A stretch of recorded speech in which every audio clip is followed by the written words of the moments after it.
Setelah kian lama berperang, mungkin tidak bisa dibilang perang, tapi dizolimi, dibantai, digenosida oleh Israel, akhirnya Palestina dapat bernafas lega di detik-detik menjelang bulan Ramadan dan bulan Idul Fitri. Ya Alhamdulillah, akhirnya rakyat Palestina dapat merasakan kemerdekaan yang mungkin singkat dan sesaat setelah beberapa waktu dibombardir oleh rudal, ditembak oleh tank, dan mungkin diserang oleh alutsista mutakhir yang dimiliki oleh Israel. Dengan kemenangan Donald Trump bersama Partai Republik di Amerika Serikat dengan ideologi konservatifnya itu berhasil menekan Israel untuk dapat melakukan gencatan senjata dengan Palestina. Namun selang waktu hanya beberapa hari saja, Donald Trump, seorang presiden gila yang suka mungkin bacot sembarangan, mengatakan bahwa ingin merealokasi 2 juta rakyat Palestina yang ada di Gaza ke negara-negara muslim sekitarnya, dan target realokasi terbesarnya itu adalah Indonesia. Karena Trump ingin membangun Gaza menjadi sebuah kota yang megah, sebuah kota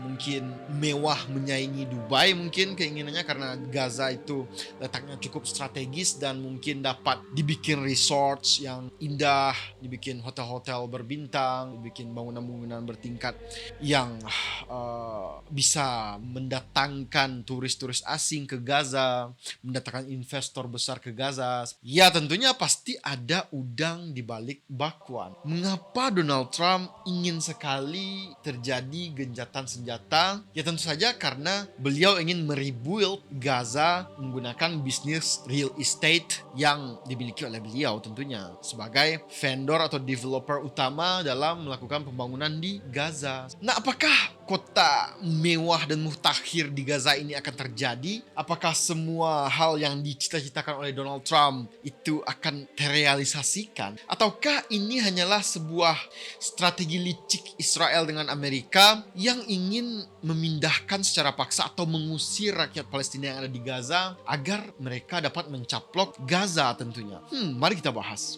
Yo, assalamualaikum, what is up, Kritizen? I'm Lee, I'm no one from nowhere. Welcome to my channel.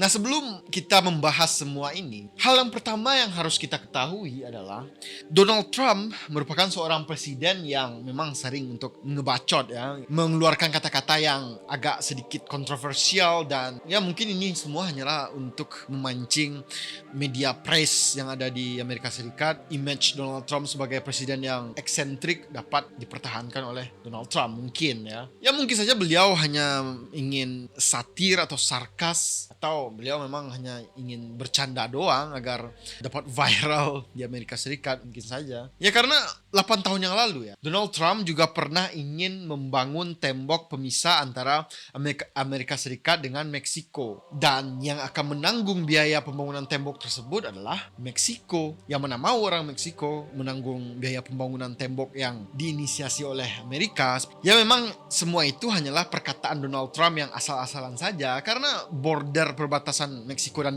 Amerika Serikat itu tembok yang dibangun oleh Donald Trump selagi beliau memimpin selama 4 tahun pada 2016 lalu sampai 2020, itu yang mendanai, yang membiayai adalah tax atau pajak dari rakyat Amerika Serikat sendiri. Tidak ada sedikit pun dana dari Meksiko dalam membangun tembok yang menjadi perbatasan Amerika dan Meksiko seperti itu. Jadi ya semuanya hanyalah omong besar si Trump saja, karena pembangunan tembok yang akan dibayarkan oleh rakyat Meksiko itu tidak terjadi sekalipun seperti itu. Jadi ya memang Donald Trump ini adalah seorang yang suka berbicara sembarangan saja, dan hal ini juga sama dengan wacana beliau beberapa hari yang lalu yang ingin memindahkan rakyat Palestina dari Gaza ke negara-negara muslim seperti itu. Ya berita ini cukup menggemparkan bagi banyak kalangan beberapa hari ini. Ya sebelum kalian ngebacot ya, buat kalian yang pro atau kontra dengan rencana Trump ini, kita harus mengetahui dulu sebelum kita terkena hoax atau terkena berita-berita hiperbola yang tidak bisa dipertanggungjawabkan kebenarannya. Kita harus tahu ya, yang bilang tentang wacana realokasi rakyat Palestina ini bukan Trump secara langsung ke media atau ke press, Tapi yang mengatakan bahwa ada wacana ini adalah tim administrasi dari Donald Trump. Jadi ini timnya, anak buahnya, bukan Trumpnya sendiri seperti itu. Walaupun dia memang suka sering ngebacot juga ke wartawan, tapi untuk case kali ini itu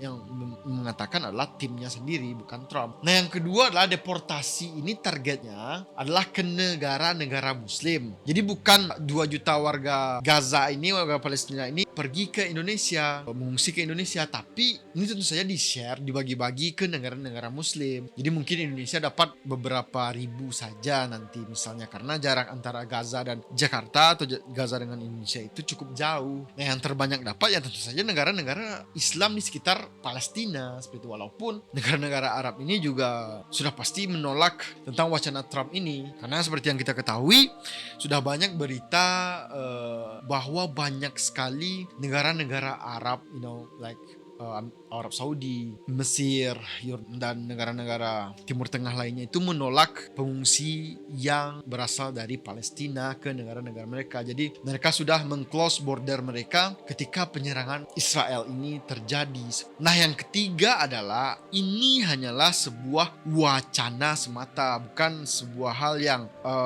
memang akan dilakukan oleh Donald Trump, tapi ini wacana, wacana. Dan realokasi warga Gaza ke negara-negara Muslim itu hanya bersifat sementara atau temporary, bukan selamanya, bukan pengusiran, bukan pemindahan. Nah jadi isu ini sebenarnya banyak digoreng oleh media-media pro-Zionis dan mungkin influencer-influencer pro-Zionis juga, agar kita rakyat Indonesia dapat menerima para pengungsi Palestina dapat dipindahkan ke Indonesia. Ya sebenarnya kalau pengungsi Rohingya saja kita bisa menerima dan merawat mereka di negara kita, ya mungkin kita juga pasti bisa untuk menerima para pengungsi dari Palestina atau dari Gaza ini. Tapi sebenarnya bukan itu yang diinginkan oleh para pro-Zionis ini. Ya yang harus difikirkan oleh para pro-Zionis ini adalah Palestina itu tidak akan mau untuk dipindahkan, karena orang-orang tersebut telah bertumpah darah membela tanah air mereka, membela tanah tempat mereka dilahirkan, tempat kakek nenek mereka hidup seperti itu. Ya sampai mereka harus berperang melawan raksasa besar yang powerful tentunya seperti Amerika dan Israel. Dan perang ini juga impossible sebenarnya dimenangkan oleh rakyat Palestina secara harfiah ya. Ya sebenarnya karena ini juga bukan peperangan, ini itu pembantaian, genosida. Karena rakyat Palestina itu tidak memiliki alutsista yang memadai untuk melawan, memerangi rakyat Israel, untuk mempertahankan dirinya dari senjata-senjata mutakhir yang dimiliki oleh Israel, seperti pesawat jet tempur yang ultrasonik dan mungkin juga rudal balistik jarak jauh, tank-tank Israel yang banyak sekali jumlahnya. Ya hal seperti ini tentu saja tidak dapat disaingi secara teknologi oleh rakyat Palestina. Ya karena seperti yang kita lihat, tank Israel itu melawan batu yang dihempaskan oleh rakyat Palestina seperti itu. Ya tentu saja ini tidaklah fair, tidak apple to apple dalam segi militeristik. Apalagi Israel memiliki backingan negara superpower di belakangnya, sedangkan Palestina ya siapa yang membackingi? Negara-negara Arab pun yang berada di sekitar Palestina itu cuma bisa diam dan tutup mata melihat bagaimana rakyat Palestina melawan Israel yang penuh dengan kemutakhiran pada senjata-senjata mereka. Ya sebenarnya mereka juga banyak sebenarnya membantu rakyat Palestina, mungkin dari segi material dan segi moral. Namun mereka juga mungkin tidak mau mengambil langkah ofensif untuk menyerang Israel dan sekutunya, karena bagaimanapun juga rakyat-rakyat negara Arab yang mungkin sekarang sedang mengalami kemakmuran, mungkin mengalami peace dan perdamaian, itu tidak mau mengambil langkah yang proaktif untuk menyerang Amerika tentunya. Karena ya seperti yang sudah lalu, seperti Afghanistan, Irak, Suriah, itu negara-negara tersebut luluh lantak setelah dihancurkan oleh negara Amerika. Tapi ya yang berani menyerang balik beberapa minggu yang atau bulan yang lalu itu hanyalah Iran, yang mana Iran pun dimusuhi oleh banyak negara-negara Sunni yang ada di Arab, karena Iran sudah Syiah gitu ya. Jadi sebenarnya konflik ini memang sangat pelik sekali seperti itu, memang rumit rumit dan semrawut. Jadi banyak sekali faktor yang mungkin kita juga tidak bisa untuk menjudge negara-negara Arab ini kenapa tidak mau membantu Palestina, kenapa tidak mau menyerang Palestina, ya karena mereka pun juga takut seperti itu ya kan. Karena ya kita juga harus meyakini ya bahwa dan mengakui bahwa umat Islam memang sedang mengalami kemunduran jika kita bandingkan pada golden age-nya Islam, ketika Islam tengah jaya dalam berperang, teknologi dan sebagainya.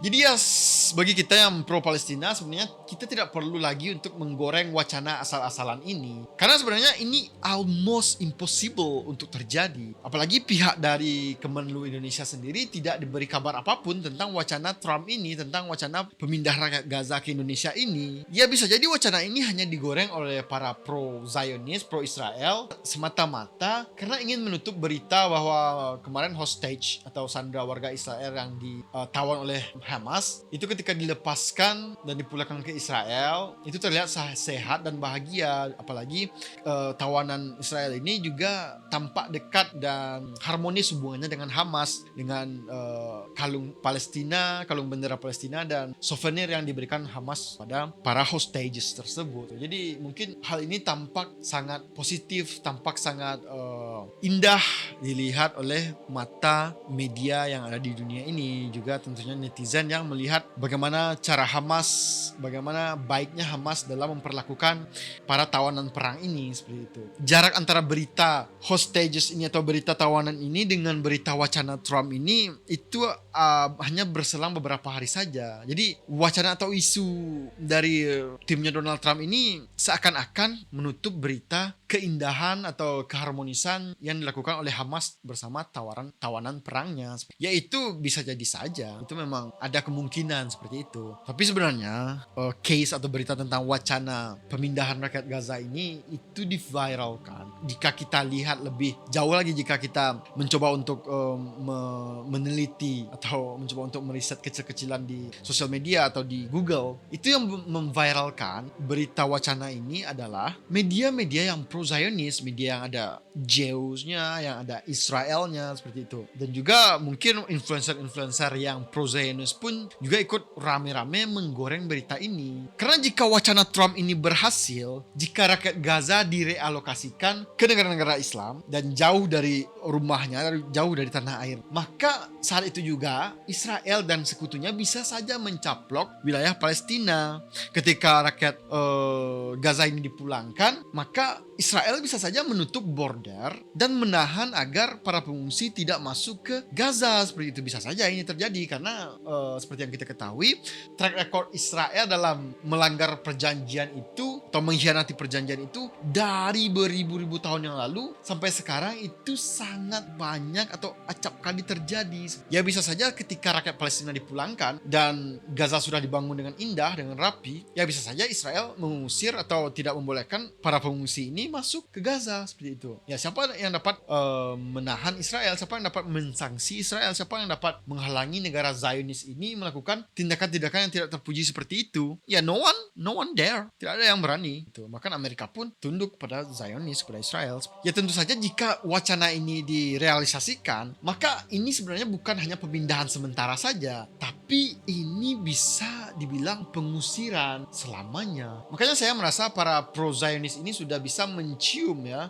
bagaimana akhir dari peperangan ini, akhir dari genjatan senjata ini. Makanya isu ini digoreng terus-terusan. Padahal Trump sendiri juga sebenarnya santai-santai saja, tidak lagi membahas tentang wacana ini. Jika kita lihat setelah beliau melakukan inaugurasi kemenangannya, ya tidak ada tuh wacana tentang ini beliau sampaikan ke media. Ya cuma Trump memang bermimpi atau berhasrat ingin merebuild, membangun kembali Gaza seperti itu. Ya tentunya dengan resource yang dimiliki oleh Trump. Ya bagaimanapun juga Trump adalah seorang kapitalis sejati. Kita tidak bisa berharap juga kepada Trump. Tidak bisa melihat beliau adalah seorang white knight atau kesatria berkuda putih, satria putih putih. Ya setiap orang punya sisi gelap masing-masing. Ya apalagi wacana realokasi ini juga tidak masuk akal karena bagaimanapun juga Eropa juga pernah luluh lantak ketika Eropa berhadapan atau dibombardir pada era perang World War II atau perang dunia kedua seperti itu. Dan juga Jepang pun juga pernah luluh lantak salah satu kota besarnya, dan tidak ada tuh realokasi atau pengungsian ke negara lain seperti itu. Jadi ya hal ini tidak masuk akal sekali karena jika memang Amerika ingin merebuild Gaza, ya tentunya Amerika harus mengikut sertakan warga Gaza dalam pembangunan tersebut, bukan malah mengusirnya. Jadi ya nggak usah lah ya digoreng-goreng terus berita ini, tidak usah diperdebatkan terus karena berita ini ujung-ujungnya hanya menyerang kita umat muslim yang pro Palestina saja seperti itu. Ya mungkin para pro Zionis ini mengatakan, ya kenapa kalian bilang free Palestine, kenapa kalian terus mendukung Palestina, kalau nanti jika rakyat Palestina diungsikan ke Indonesia kalian menolaknya seperti itu. Ya seharusnya rakyat Palestina diserahkan atau diungsikan ke daerah-daerah di Indonesia yang mendukung Palestina seperti Sumatera Barat, Aceh, Jawa Barat dan sebagainya. Ya seperti itulah perkataan para Zionis. Dan sebenarnya jika kita terus memperdebatkan hal bodoh seperti ini, hal konyol seperti ini tidak akan menghasilkan apa-apa seperti itu. Yang jelas jika rakyat Palestina ingin ke Indonesia, ya kita terima. Tapi jika kita bertanya kepada rakyat Palestina apakah mereka ingin dipindahkan walaupun sementara mungkin beberapa tahun saja meninggalkan wilayah mereka, tentunya mereka tidak mau seperti itu. Karena mereka sudah bertumpah darah, berperang berpuluh-puluh tahun, beratus tahun, beribuan tahun mungkin dengan Israel. Sebagai rakyat Indonesia kita juga harus realistis juga memandang hal ini. Jika memang Trump mau ngasih Indonesia 10.000 triliun misalnya untuk ngikutin apa keinginan Trump, ya well, we can talk about that, right? Ya siapa tahu nanti Palestina bisa kita realokasikan ke PIK 2 misalnya. Ya saya hanya bercanda ya. So ya mari kita dukung Palestina, mari kita mungkin yang masih memboikot Israel tetap lakukan boikot karena ini hanyalah gencatan senjata, bukan perdamaian secara pasti, secara harfiah, secara real ya. Ya mari kita tetap mendukung rakyat Palestina untuk mendapatkan kemenangan dan kemerdekaan yang hakiki. So free Palestine. I'm Lee, stay smart and keep your critical thinking sharp. Bye bye.